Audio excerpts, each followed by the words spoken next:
What's up, everybody at ComicWow? This is Gigi coming at you from San Diego Comic-Con International 2015, and I am delighted to be sitting here with the one, the only, David Gonzales. Thanks so much for joining us today. Well, it's a pleasure, Gigi. This is the homie king, David Gonzales, checking in live here at San Diego Comic-Con, out in this California sunshine and all that good stuff.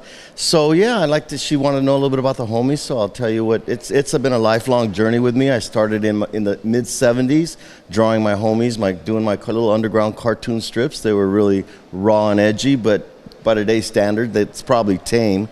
But they were first started up in Lowrider magazine. Was they first got some international exposure, and it kind of went dormant for a while. Then we started a t-shirt line, and that kind of slowed down, and we started making toys, and the whole thing just blew up on us. We sold over 150 million little figurines worldwide, and I've got about 175 characters now. So, and it's kind of a renaissance time with the 90s trending so hot. It's a renaissance time to bring back properties from the 90s, and homies seem to be popping up right now again. For sure, I love it. I remember seeing the homies in the little vending machines. There's actually one that looks like one of our ComicWow guys exactly to me. He looks just like him. But so when you were creating these, were they derived from literal friends of yours, or just kind of like a basic idea? The first set definitely, all 6 of them, and then when we started going into the sets of 24, I would say 2/3 of them were friends, and then by the time we got to set 5, 6, and 7, they were I was just coming up with clever names and characters to match.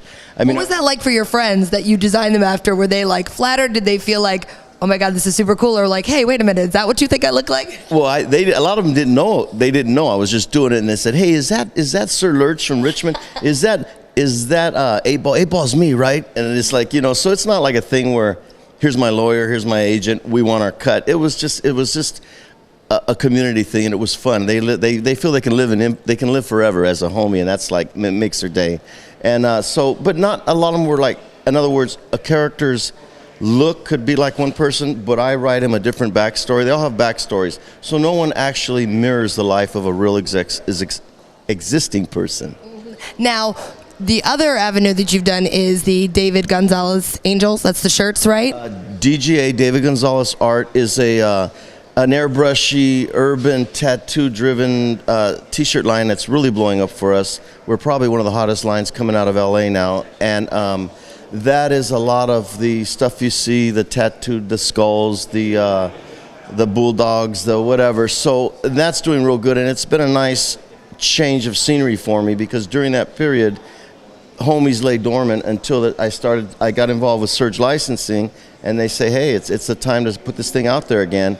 And we did, and we've since had some good luck with it. It looks like it's going to be a nice run. It's a very different transition, because it's like you got the homies that are kind of like, the street style, and then with the art on the shirts, it's a very sexy look. Like, I would imagine, do you see that you're getting a good response from both males and females in that? Oh, yeah, and it's a thing where our crossover happened on its own. I did a biker line called Ride or Die. We picked up the trademark for Ride or Die, and that line's really taking off with a biker crowd.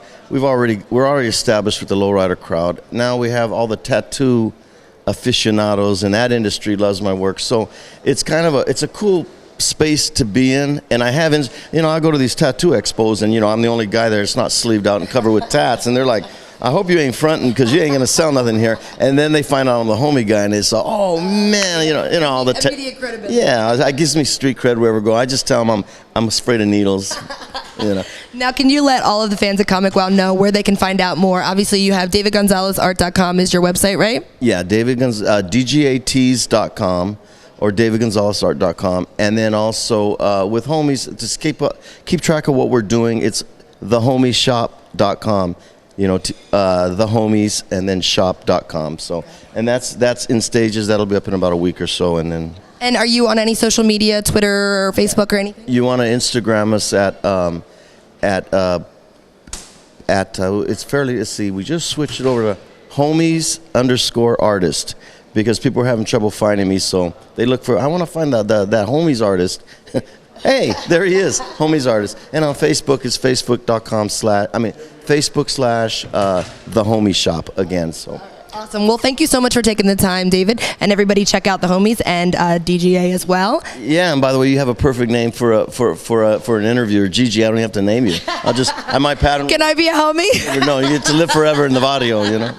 That sounds fantastic. Thank you. Nice meeting you. And I hope you like what you see coming from the homies. We're trying to get real creative with Dynamite. Lastly, Dynamite Entertainment's also signed up to do the comic book, so they're going to start bringing writers at us, and we hope we give you something that you really enjoy. Thank you. Fantastic. So for ComicWow, I'm Gigi. This is David Gonzales, and you're welcome.